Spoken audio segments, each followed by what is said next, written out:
Hello, my amazing friends. Welcome to another powerful episode of Learn English through Story Level 4. If you're trying to improve your English, build your vocabulary, or just enjoy English listening practice, you are in the right place. And you're watching Learn English with Stories 365. The channel where true stories meet simple English to help you grow. Today, we have something truly special for you. This is not just a story about cars. This is a story about courage, pain, struggle, failure, and success.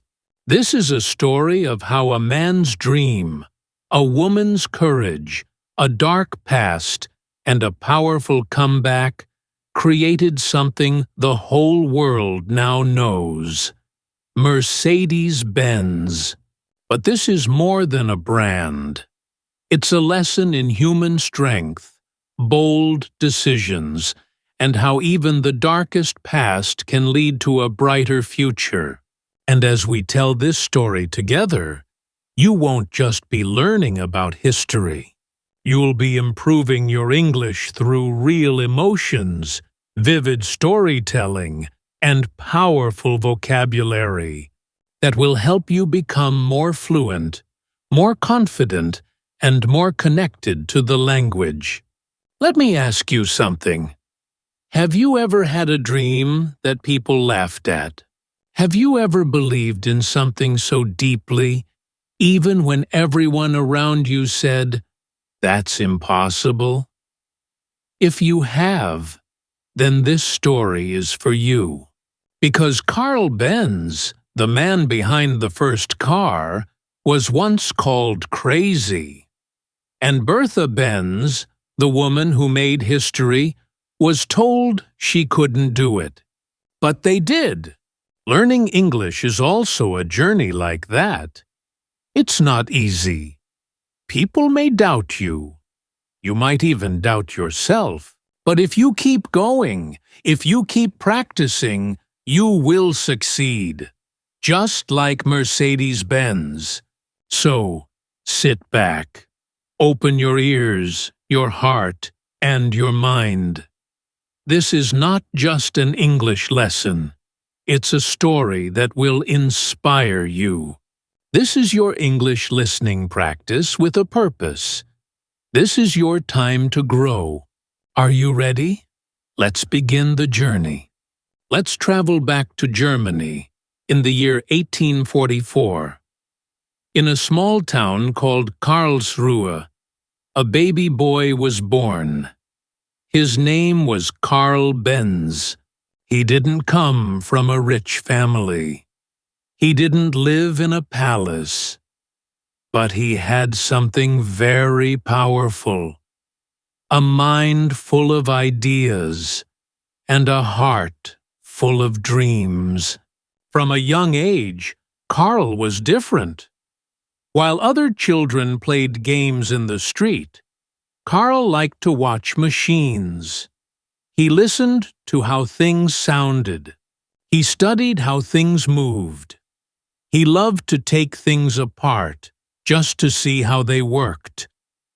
People thought he was strange, but Carl didn't mind. He was in love with machines.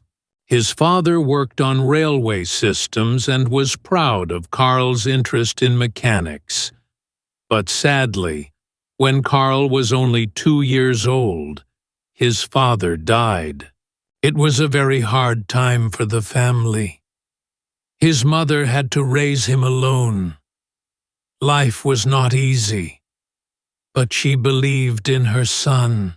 She wanted him to study, to become someone great. Carl studied hard in school. He was quiet, focused, and full of curiosity. While other boys played outside, Carl sat with his books and papers, dreaming of a world full of moving machines. When he was a teenager, he said something that surprised everyone. "One day, I will build a machine that moves without horses." People laughed. They thought he was joking. They said, "Carl, we have horses. We don't need machines." But Carl was serious. He believed the future would look different. He believed in something no one else could see. At the age of just 19, Carl graduated as a mechanical engineer. He was one of the youngest graduates at the time. Now, he was ready to chase his dream. He worked at different mechanical companies, gaining experience and learning everything he could. But his heart was not satisfied. He didn't want to work on trains or engines made by others. He wanted to create something completely new, something that could move people on its own. A self-powered vehicle, what we now call a car. Carl started his own company, hoping to fund his idea.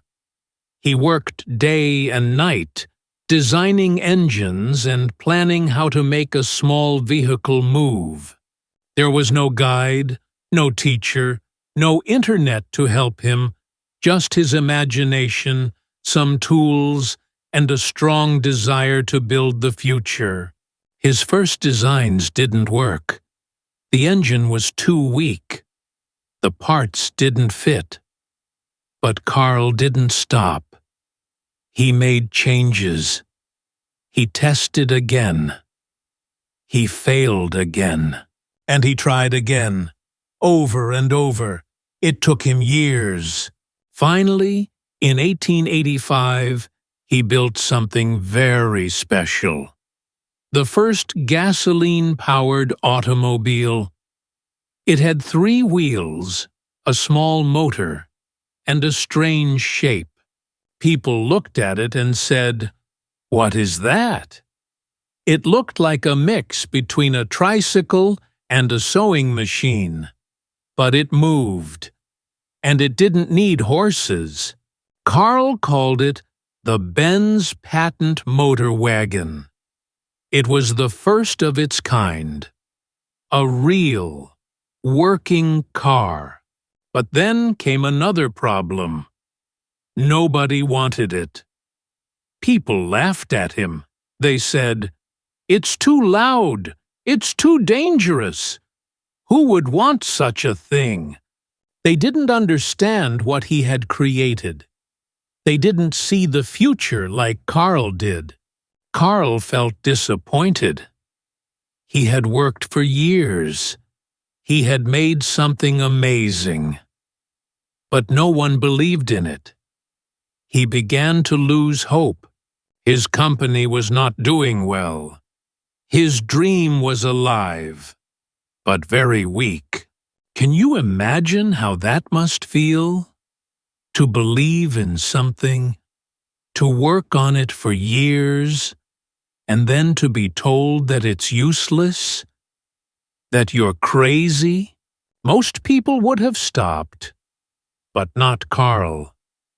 And thankfully, there was one person who believed in him more than anyone else, someone who knew what he had built was special, someone who had the courage to show the world. That person was his wife, Bertha Benz. In the story of the first car, most people talk about Carl Benz.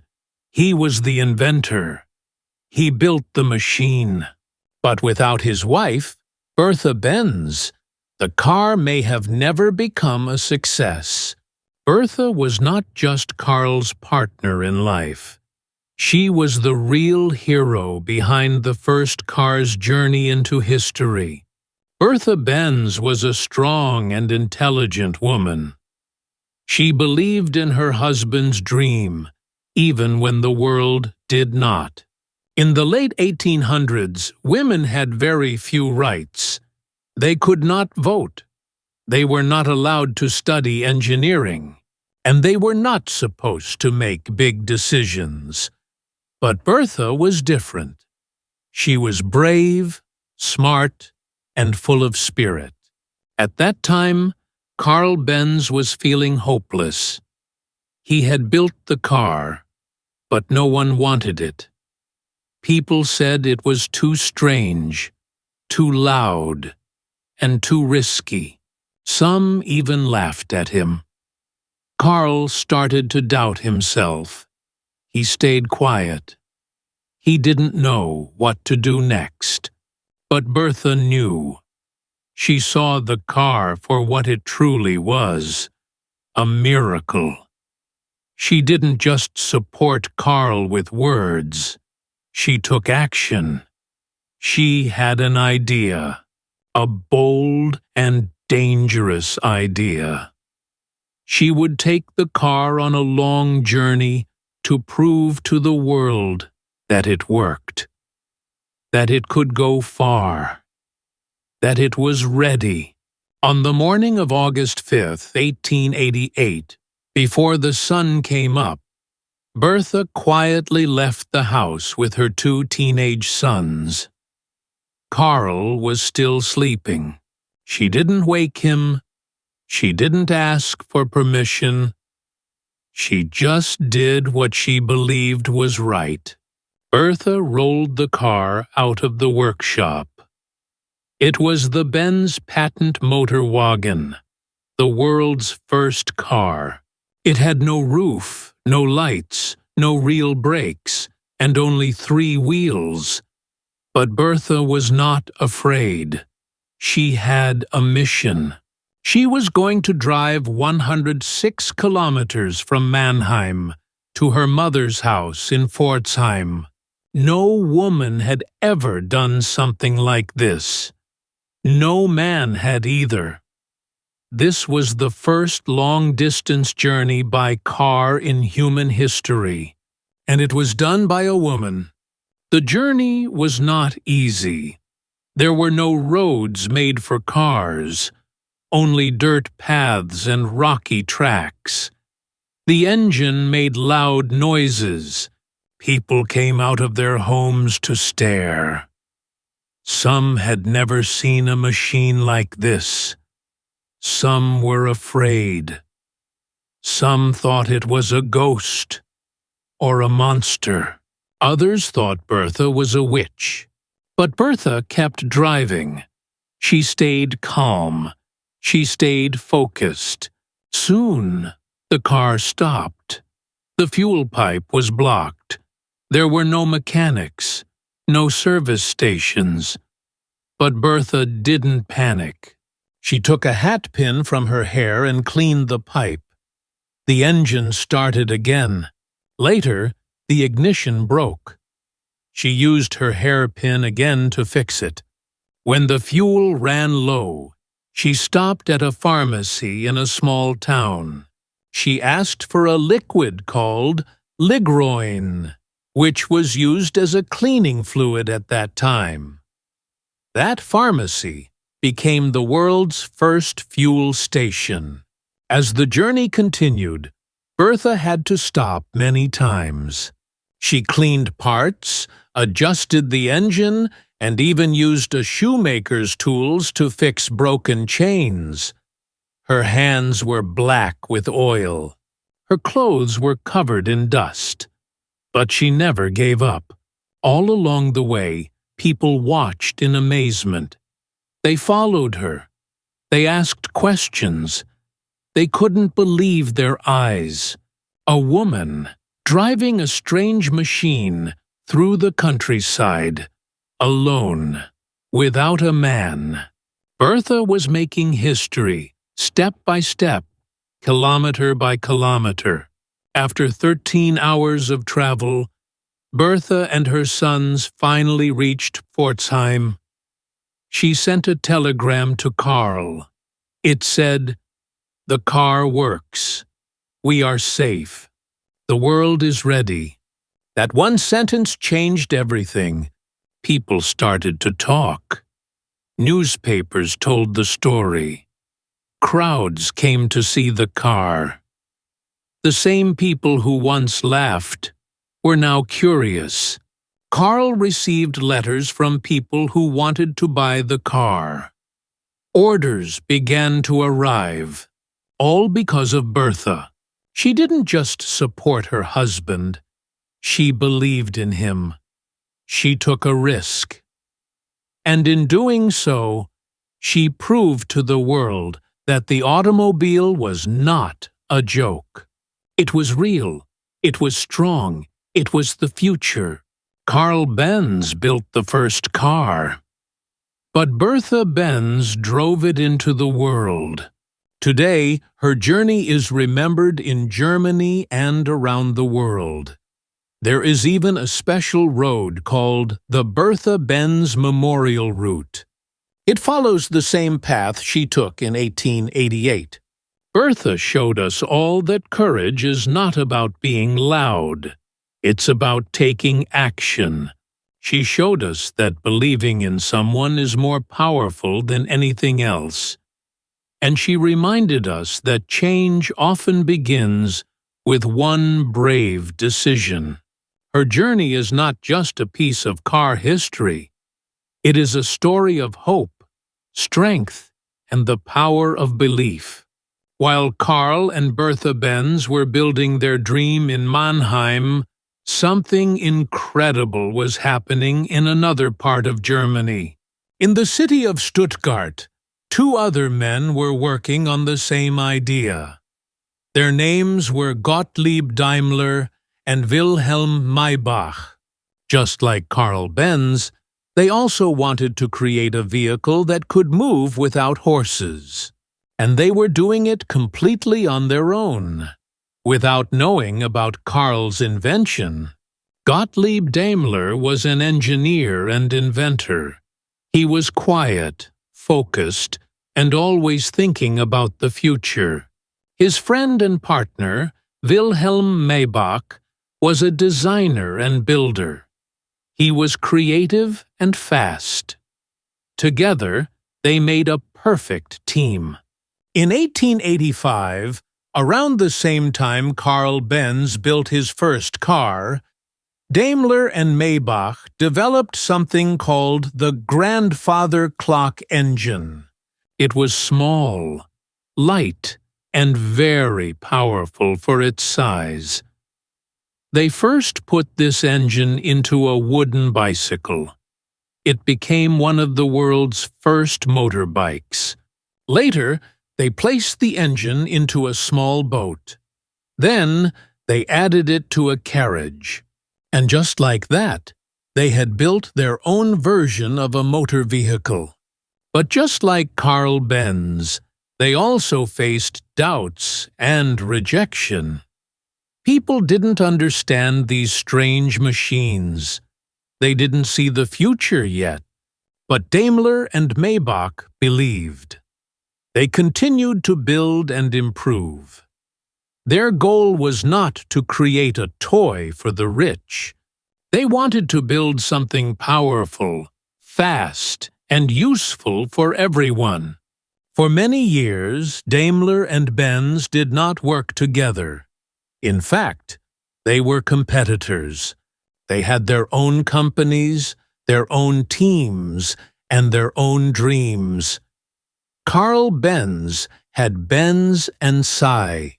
Daimler had DMG, which stood for Daimler Motorengesellschaft.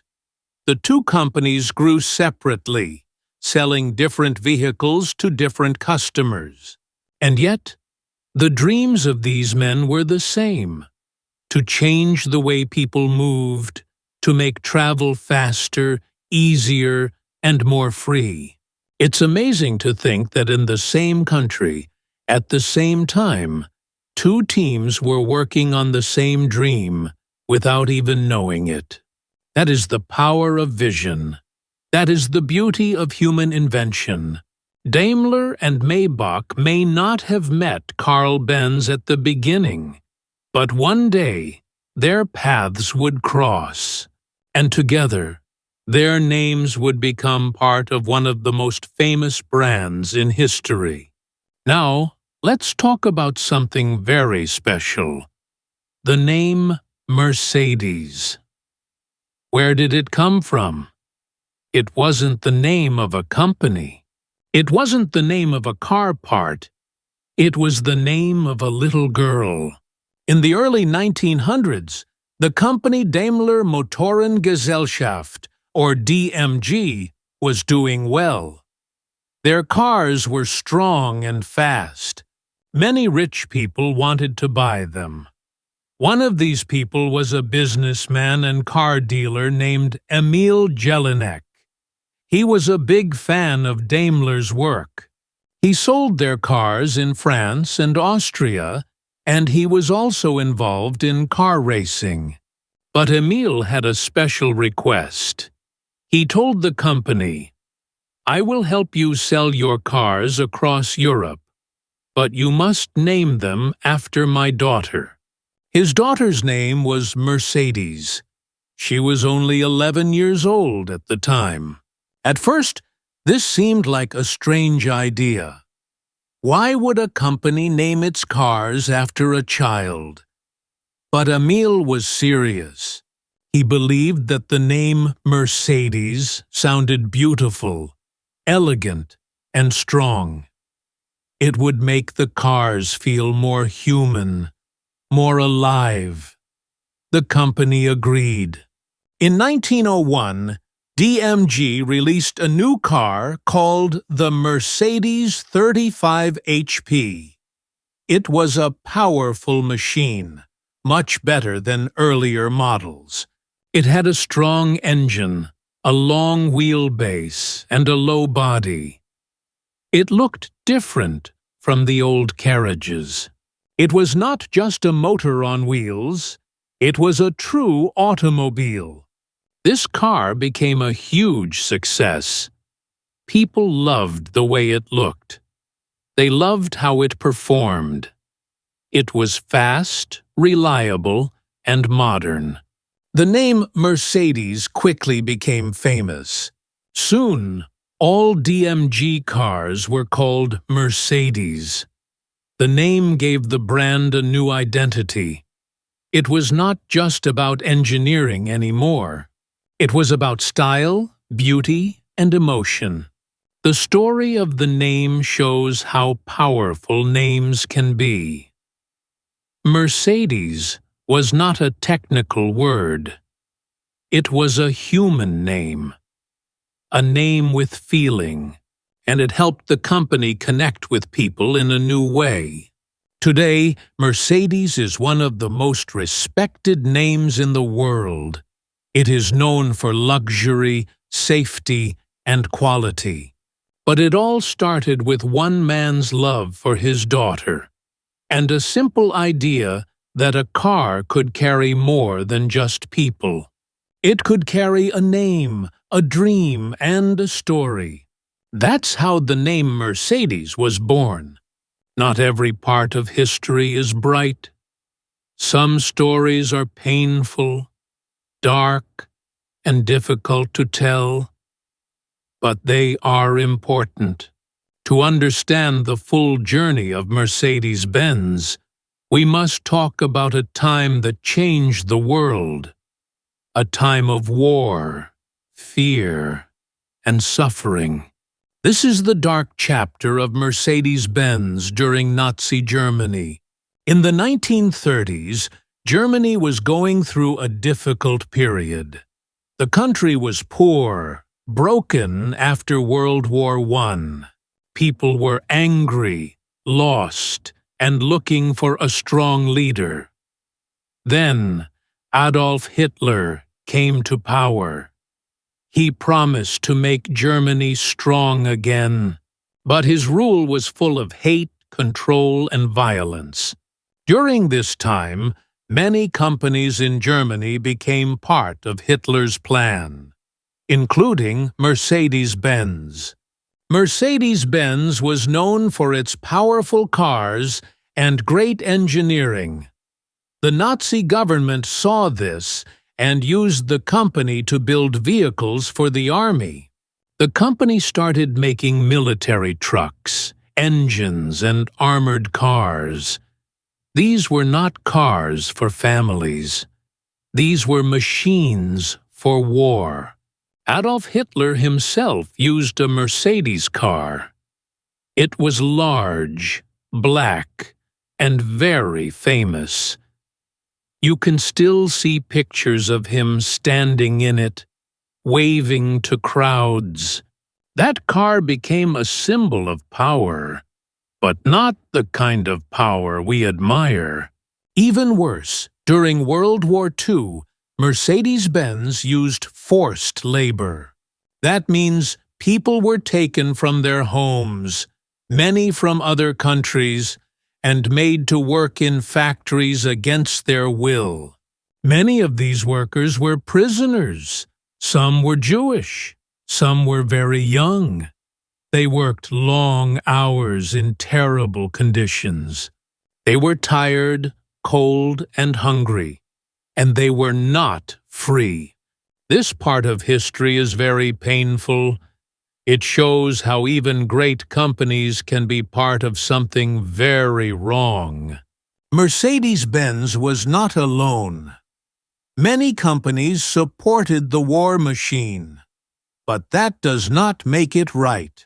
After the war ended in 1945, the world learned about these horrors. The truth came out. Many people were shocked and angry. Germany had to face its past, and so did Mercedes-Benz. For a long time, the company stayed quiet about its actions during the war. But later, Mercedes-Benz did something very important. It admitted the truth. It said, "Yes, we made mistakes. We were part of a terrible time, and we are sorry." The company took responsibility. It supported historical research. It opened its records to show what really happened. It also gave money to support victims and their families. This honesty helped rebuild trust. It showed that the company was not trying to hide. It was trying to learn, grow, and make sure those mistakes never happened again. Today, Mercedes-Benz is respected for its quality, but also for its courage to face the past. This dark chapter is part of its story, not to be forgotten, but to be remembered as a lesson. Because history is not just about what we build, it's also about what we stand for. After the war ended, Germany was left in ruins. Cities were destroyed. Families were broken. The country was full of pain and sadness. The same was true for Mercedes-Benz. Its factories were damaged. Its name was connected to war. The company had lost the trust of many people around the world. But this was not the end of the story. This was the beginning of a new chapter, a chapter of redemption, change, and rebuilding. Mercedes-Benz had to start from zero. The world had changed. People didn't want war machines anymore. They wanted peace, safety, and hope. Mercedes understood this. It decided to build not just better cars, but a better future. The first step was honesty. The company admitted its past mistakes. It supported historical research. It offered help to former workers who were forced into labor. This was not easy, but it was necessary. It showed the world that Mercedes-Benz wanted to do things differently now. The second step was innovation. Mercedes engineers went back to work. They started building cars again, but with a new purpose. They focused on safety, quality, and comfort. Their cars were no longer symbols of war. They became symbols of progress. In the 1950s, Mercedes-Benz released a car called the 300 SL. It had a very special design. Gull-wing doors that opened upward like wings. It was fast, beautiful, and full of new technology. People loved it. The world started to look at Mercedes-Benz with new eyes. Slowly, the brand began to rise again. It became known not just for luxury, but for responsibility. It led the way in safety features, like crash testing, airbags, and anti-lock brakes. These were not just smart ideas. They saved lives. The company also began to expand. It opened factories and showrooms in different parts of the world. Mercedes-Benz was no longer just a German car. It became a global name, a brand that people from many countries trusted and admired. In Hollywood, movie stars were seen driving Mercedes cars. In Dubai, the streets filled with luxury models. In India, business leaders proudly chose Mercedes for their first big purchase. From Europe to Asia, from America to Africa, the three-pointed star of Mercedes became a dream. But Mercedes didn't stop there. In recent years, the company has focused on the future: electric vehicles, clean energy, and smart driving systems. It is working to become more green, more safe, and more connected to people's lives. This is not just about technology. It's about values. Mercedes-Benz went from a company used in war to a company working for peace, progress, and sustainability. That's a powerful change. That's redemption. And it didn't happen overnight. It took time, courage, and honesty. Today, when you see a Mercedes-Benz on the road, you see more than a car. You see history, innovation, and a story of rising again after falling hard. It teaches us something important. You can have a dark past, but still choose to build a brighter future. You can fall and still rise, with effort, with truth, and with a new vision. So, my amazing friends, what have we learned from the story of Mercedes-Benz? This was not just a story about cars. It was a story about dreams, struggle, courage, and change. It was about one man, Carl Benz, who believed in something no one else could see. It was about a woman, Bertha Benz, who risked everything to prove the world wrong. It was about two other men, Daimler and Maybach, who followed the same dream on a different road. And it was about a company that faced the darkest part of history, admitted its mistakes, and chose to rise again. Mercedes-Benz teaches us many lessons. Lessons that are not just for business, but for life. It teaches us that believing in yourself is the first step to success. Carl Benz was told he was crazy. No one wanted his invention. But he kept going. It teaches us that support matters. Bertha Benz didn't wait for others to believe. She showed them. She made the first journey and made history. It teaches us that we can make mistakes, but what matters most is what we do after them.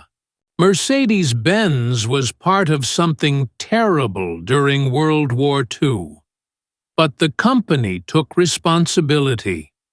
It changed. It became better. It teaches us that growth is always possible. From a small workshop in Germany to a brand known across the world, Mercedes-Benz grew step by step. not just in size, but in values. And most importantly, it teaches us something personal. No matter where you come from, no matter how many times you fail, you can still rise.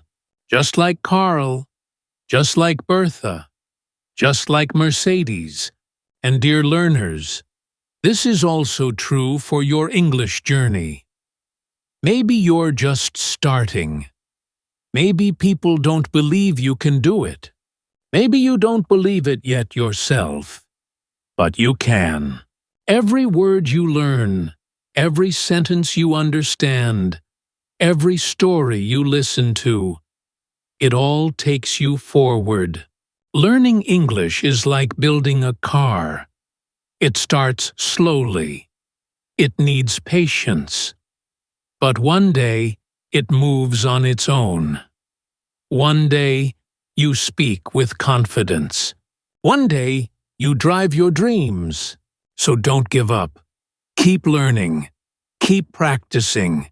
Keep listening to stories like this one. Thank you for being here with us today on Learn English with Stories 365. This is your home for powerful stories, simple English, and real inspiration. Until next time, keep listening, keep growing, and never stop dreaming.